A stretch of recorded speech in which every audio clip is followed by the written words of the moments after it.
Okay, great. It is 9 o'clock. We are going to get started. We're so excited. All of you are joining us for this session with David Loines. He is the director for the Office of Government Contracting in the SBA. And a fun fact about David is the only agency he's worked with in his 39-year career has been the SBA, and he started as a COBOL programmer. So David, we're so excited that you've been able to join us today. It looks like you're in the office, and what a better time to just, step in and share all these great new things that are going on with the SBA. So I'm going to turn it over to you. Thank you very much. Thanks for the introduction, and good morning to everyone that's signed into the webinar.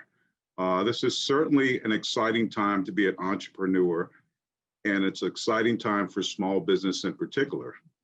At SBA, we've had consistent record high enthusiasm from our nation's small businesses, and that's just one of the reasons we have small businesses creating jobs at a record pace. At the SBA, our mission is to help power the American dream. Together with our agency partners, we work to improve opportunities for small business, helping them start, grow, and expand their business. That also includes helping small business get more contracts from government agencies. As you may know, the federal government has a goal that 23% of its contracting dollars must go to small business. I am happy to say that we have met this goal for the past 7 years. Assuring that small businesses are able to play a role in the government contracting arena is one of the most vital components of what SBA does as an agency. There has never been a better time to be a small business government contractor than right now.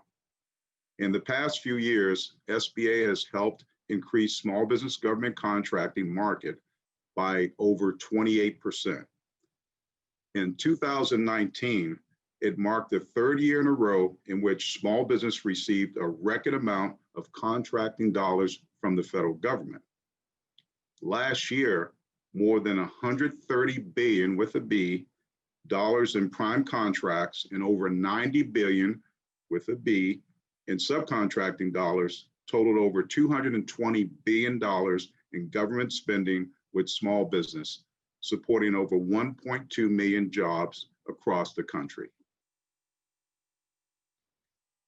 The agency also achieved record milestones in our Hub Zone and our 8A programs. According to the 2019 SBA Small Business Goaling Report data, there were a total of 4,959 8A firms that received over $50 billion in revenue from federal contracts. With your hard work and ingenuity, we want to continue to increase those numbers and deliver even better results for our small business customers. SBA's 8A program has been the #1 used small business contracting vehicle by the federal government for the past 30 years. It is the fastest way for contracting officers and federal agencies to utilize quality small businesses and help our government achieve its goals. I know many of you have multiple certifications, so the following information may be important to you as well. In December 2019, SBA issued Hub Zone regulations that should finally allow the government to achieve and hopefully surpass the 3% overall Hub Zone target for the first time in history. The changes offer incentives for small businesses to move into and make investments in infrastructure and hiring in the areas that need economic development the most. SBA is also focused on making the certification process simpler and making all of our contracting programs more efficient. SBA is hard at work publishing new regulations to expand on that success, and here are a few policy items you should be aware of. SBA launched a new WASB certification program in the summer of FY20 and in the fall of FY21. You will now have to be certified by SBA for free or certified by one of SBA's third-party certifiers, which you have to pay a fee to participate in the program. But I will go into more detail on the new WASB program with a slide presentation. SBA will be launching a new veteran-owned small business surplus property program. The final rule was published November the 2nd, and it takes effective on December the 2nd, 2020. Veteran-owned businesses will now be eligible to obtain GSA surplus property issued in each state, including Puerto Rico and disaster areas, for equipment ranging from office furniture, heavy machinery, and trucks, airplanes, and other property will be available. In December 2019, SBA changed its revenue-based size standards to now include 5 years of annual receipts versus 3 years. This will help many small businesses maintain their small business eligibility much longer. I really want to reiterate once again the importance of starting and/or building upon your relationship with your local SBA office and SBA's resource partners. There is so many counseling and access to capital resources available to you there that can help augment your business development. As you seek opportunities to grow your small business, I encourage you to also consider the benefits of obtaining additional SBA certifications if possible. We know that companies with multiple certifications have greater success in obtaining government contracts by helping agencies meet their small business goals. So if you've already been certified as an 8A firm, you are in a great position to expand your chances of success by considering an additional certification like HubZone or for the Women-Owned Small Business Program, WASB. And just a reminder for you to take advantage of all the SBA, All Small Men Protege program. It allows small business to partner with large business and still remain a small business. The program waives all affiliation requirements so you can team with a large business and compete for small business set-aside awards. Now I will shift over to my PowerPoint slide presentation on the Women-Owned Small Business Certification Program and small business impacting the support of COVID-19 pandemic in the federal government. So bear with me for a couple of seconds here. Okay, first slide. So the Women-Owned Small Business Program, or WASB as we refer to it, allows you to take advantage of annual prime contracting goals, build capacity and grow, and access set-asides for women-owned small business and economically disadvantaged women-owned small business, or EDWASB. And I'll give you an overview of some of the upcoming changes. Many of them are already in effect now. So as I mentioned before, the final rule was published in the Federal Register on May 11th, 2020. And what the rule did was it launched the program in 2 phases. July 15th, small businesses were able to submit applications for the WASB program. And October the 15th, SBA began making eligibility determinations for firms to be in the program. It also explains that you can go online for your certification. It's absolutely free if SBA certifies you. And SBA will also accept certifications from firms that have active 8A or the VA CVE certified program for the most part. So we will accept those certifications also. Okay, then it talks about the timeline, the July 15th and also the October 15th that I mentioned. Okay, and then it just talks about some of the changes. The program applicants will submit via the new platform on October 15th, starting on October 15th. SBA processes applications in about 90 days for the most part. WASB Program Analyst will complete review of the application within beta.certified.sba.gov. And then we will issue a formal letter of approval or decline.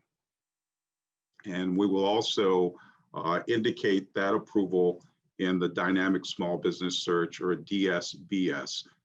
Contracting officers can go there to check your status. Okay, we are still maintaining our third-party certifiers.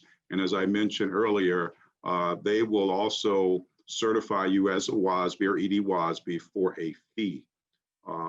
We have currently 4 approved third-party certifiers: the El Paso Hispanic Chamber of Commerce, National Women Business Owners Corporation, U.S. Women's Chamber of Commerce, and Women's Business Enterprise National Council. Okay, some of the other program changes. I mentioned the VA CVE certification. We will accept that. And then the current 8A firms may submit their most recent annual review, and we'll accept that also. Effective July 15th, we updated and aligned the 8A and ED WASB standards for economically disadvantaged. And then funds invested in an IRA or other official retirement accounts will not be considered and determine the individual's net worth.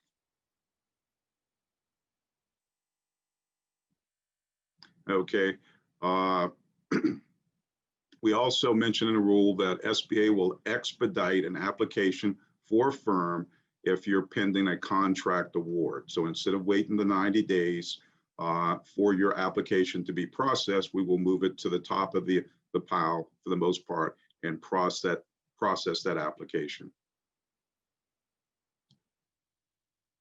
Okay, we also mentioned in the final rule that solicitations that were posted prior to October the 15th, you will still be able to fulfill those contracts under your self-certification designation as a WASB.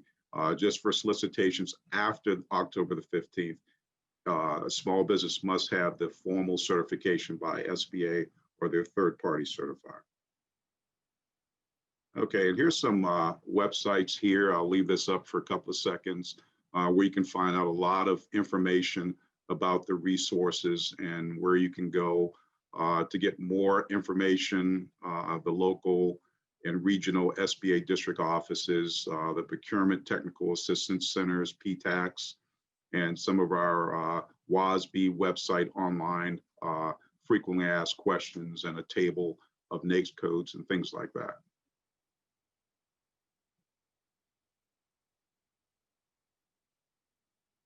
Okay, so when we talk about economically disadvantaged, the requirements to qualify is your personal net worth must be less than $750,000. 3-year average income is $350,000 or less, and the fair market value of all assets is $6 million or less, which is the same for the SBA 8A program. Okay, then some of the unique aspects about the WASB program. It's limited to 444 NAICS codes.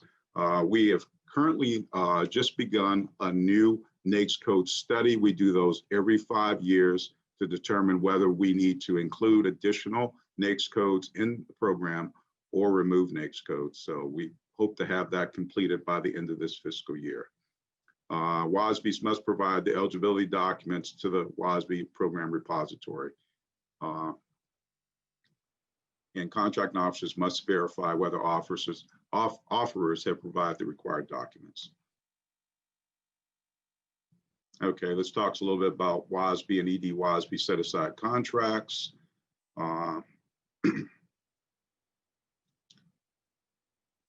So as I mentioned before, the NAICS codes assigned to the contract or in industries where WASBs are substantially underrepresented or industries where they are severely underrepresented for ED WASB.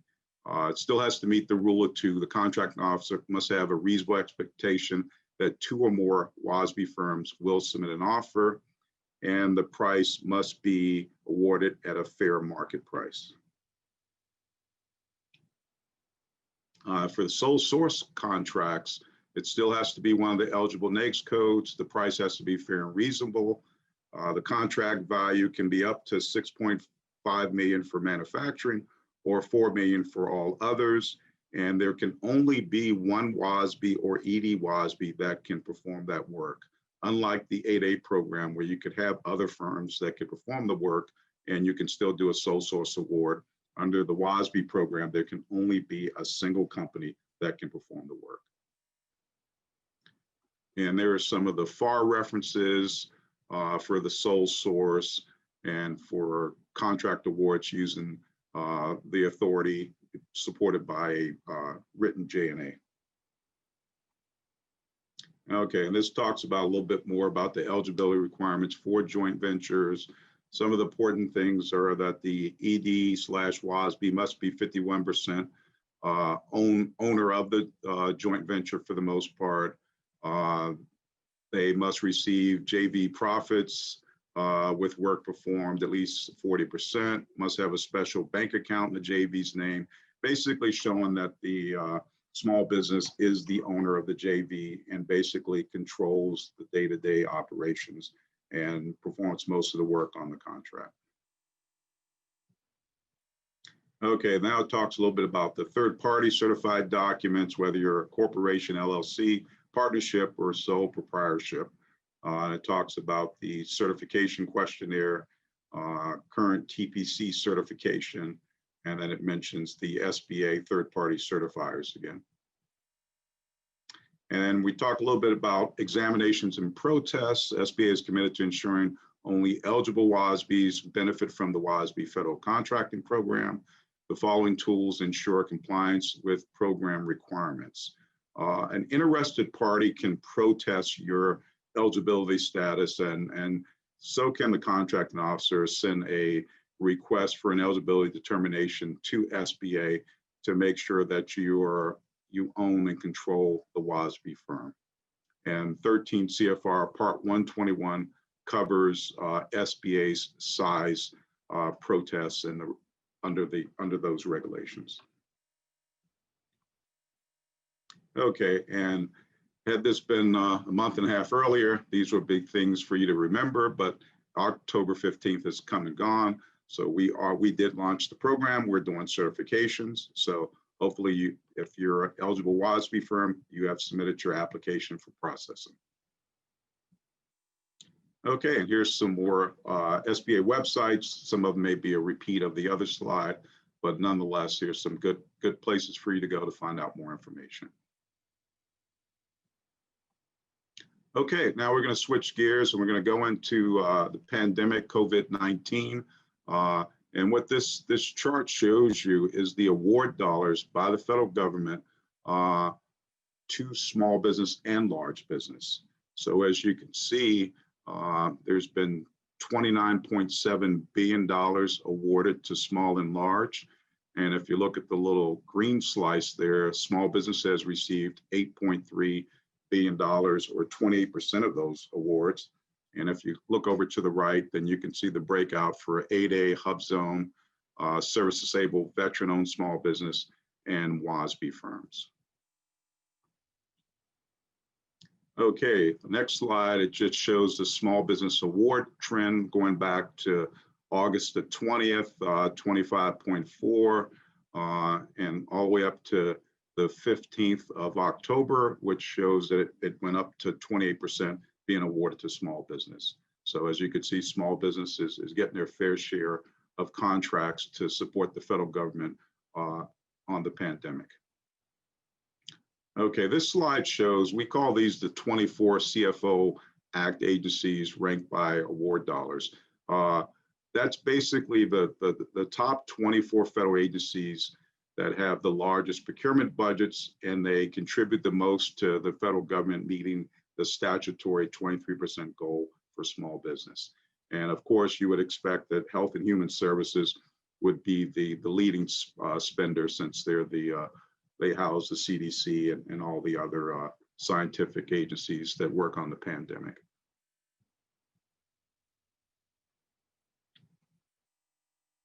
Okay, this one here gives you a snapshot of the top 20 small business NAICS codes that the federal government is awarding contracts to support the pandemic. And don't pay attention to the highlights. That was for something internal. But you can see some of the descriptions and the categories where the federal government is spending lots of money, lots of that $28 billion to small business.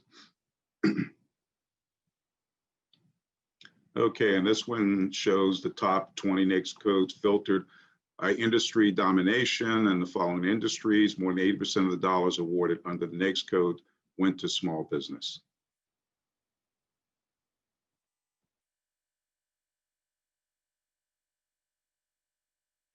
Okay, and here are some websites for COVID-19 business opportunities. covers GSA, Defense Logistics Agency, FEMA, SBA, and then the COVID-19 relief options if you need those. Okay, that's the end of my presentation. Someone asked about specific changes made to the Hub Zone program. What it has to do with, the maps that are used for Hub Zone for the most part. You now have the option where governors can request that certain areas become Hub Zones. We didn't have that before. And we also changed the maps where there's a Hub Zone would be designated for a certain amount of time. And even when that Hub Zone is no longer eligible, the firms that have made that investment in that area would still be able to take advantage of things. Let's see. Okay, and then someone asked for a copy of the presentation. That's not a problem. I can provide that. Someone else asking for more slides. Someone said, great job. Thank you very much. There was one question. Someone said, why do they ask all the retirement financials if they don't count for ED WASB? That's a good question, and I don't know exactly the answer to that, but if you sign back on to the 10 o'clock session, John Klein will cover that in his legislative update. And he's, like I said, he's our general counsel for procurement law, and he wrote those regulations. So he is the expert for handling that. And do you see the question from Sandra? Can you hub zone in more than one location? Yes, you have the opportunity to do that. It would be, well, I take that back because it has to be your primary designated location is what's considered your hub zone. So the answer for that would be no, but I would still ask that same question to John Klein because I'm not over top of the Hub Zone program and a lot of things are changing. So to reconfirm that, please address that same question with John Klein. For 8A eligibility questions, is that something that can be addressed with our local SBA office? Yes, it can. The 8A program is implemented through our 68 district offices across the country, and they have business opportunity specialists that can answer those type of questions as far as eligibility.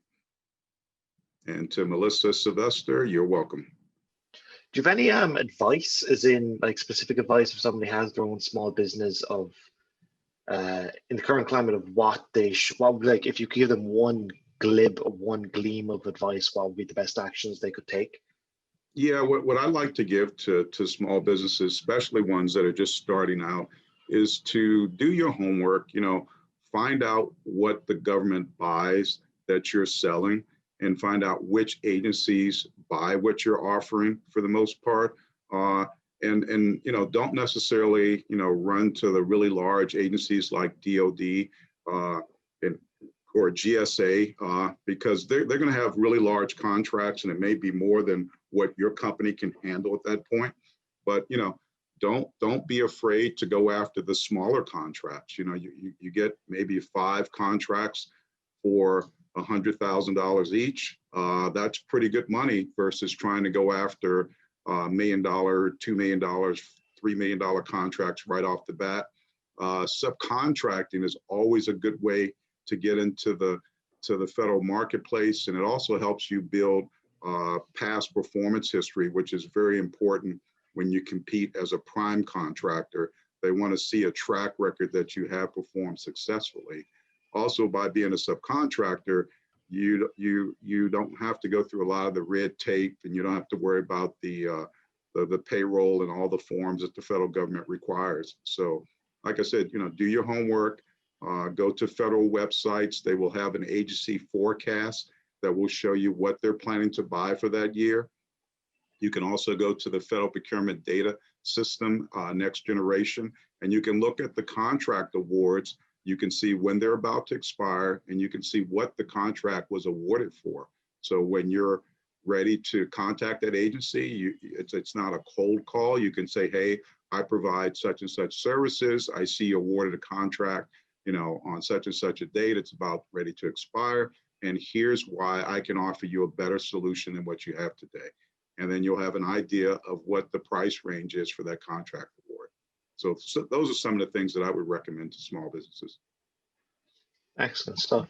So folks, if you're here as an attendee, David is only around for another few minutes. If you have any questions, definitely fire them in there into the chat. In fact, one just came in there, David, can you see it? Okay, what is the name of that database again? It's called the Federal Procurement Data System Next Generation, or FPDS hyphen N as in Nancy, G as in George.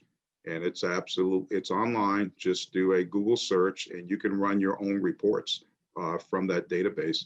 It's basically the federal repository for contract awards. All contracts that are awarded over the simplified acquisition threshold have to be logged into the FPDS NG. I have a question for you, David. How have you found, are you finding that you do an awful lot more of these kind of virtual meetings, more of these no longer in-person agreements now that the kind of world is upside down? Yeah, for the most part. Back in September, we have a procurement workforce of about maybe 60 or 70 folks. And because they have that certification, they have to take a certain amount of training each year. And what we've done for the last 8 years is we've combined with the Department of Defense, and we've done a small business training week with their staff and along with SBA folks. The year before last, when we had the in-person conference, we had close to 800 people attend that conference. This year, we did that conference, but we did it in a virtual format. And believe it or not, it came out really well. We did speakers, kind of like what I'm doing right now. And then we had breakout rooms. And when people register for the conference, they selected the different breakout sessions that they wanted to take. And somehow they were able to shift those folks to certain breakout rooms and other folks to other breakout rooms. And then when those sessions are over, they came back to the main session. And that was a little over a 3-day conference, and that went really well. So yes, we've switched to a lot of virtual conferences, and we're also doing a lot of virtual compliance reviews with our staff that were previously would go on site to a large business or to a federal agency to review their use of small business programs. So yes, we are definitely fully into a virtual world now. Is the WASB certification currently running at 90 days or more or less? Right now, we're within the 90 days. Like I said, we launched it on October the 15th, and we have firms coming into submitting applications into the program. And what we did was back in July, we hired a contractor to do pre-screening of the applications. And what that does for us is that they go back and forth with the company to make sure the application has all the information necessary to be processed. And once that's done, then they're allowed to submit their application. So what that does is it's providing us a much faster turnaround time in processing the application, because when our analysts receive that application, they have a complete application. They're not on the phone. They're not sending emails saying, could you send me a copy of your driver's license or birth certificate or passport or whatever it may be. They're able to process it really quickly. So right now we're doing very well, and we're within the 90 days. The person said, excellent, I need to finish mine. Yes, you do. Please send in your application so we can get you certified. Thanks for the question. I don't see any new questions. A couple of thank yous. You're very welcome. Happy to be here today. It might be a good time to end the session then. Anything for closing, David? No, that's it. Thank you very much for inviting me. Look forward to your next session that you have. Thank you very much.